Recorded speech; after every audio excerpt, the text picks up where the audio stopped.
Folks, I've just spoken with Prime Minister Netanyahu. Earlier today, I spoke with President al-Sisi of Egypt.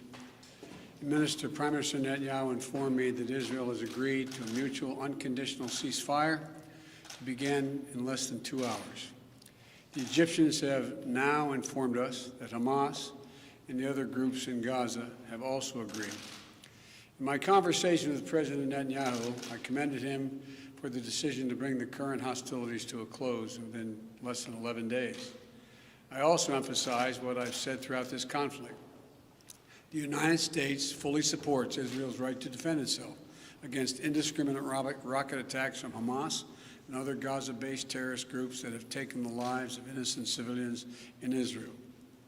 The Prime Minister also shared with me his appreciation for the Iron Dome system, which our nations developed together and which has saved lives of countless Israeli citizens, both Arab and Jew. I assured him of my full support to replenish Israel's Iron Dome system to ensure its defenses and security in the future. Over the last 11 days, I've spoken with the Prime Minister 6 times. I've also spoken with President Abbas of the Palestinian Authority more than once and part of our intense diplomatic engagement.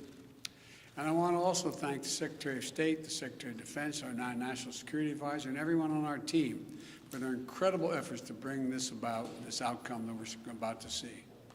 You know, we've held intensive high-level discussions, hour by hour, literally.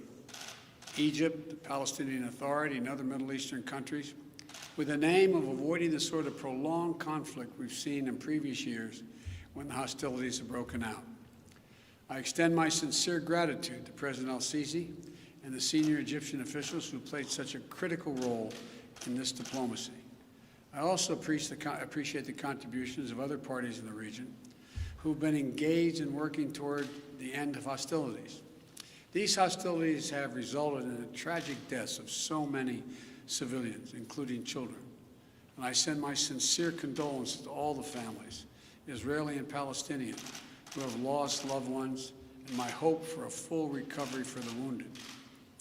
The United States committed to working with the United Nations, and we remain committed to working with the United Nations and other international stakeholders to provide rapid humanitarian assistance and to marshal international support for the people of Gaza and the Gaza reconstruction efforts. We will do this in full partnership with the Palestinian Authority, not Hamas, Authority, in a manner that does not permit Hamas to simply restock its military arsenal. I believe the Palestinians and Israelis equally deserve to live safely and securely and to enjoy equal measures of freedom, prosperity, and democracy. My administration will continue our quiet and relentless diplomacy toward that end. I believe we have a genuine opportunity to make progress, and I'm committed to working for it.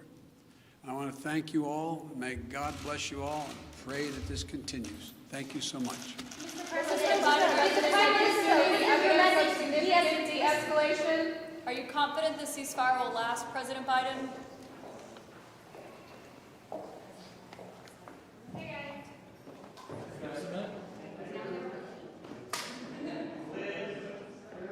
Right.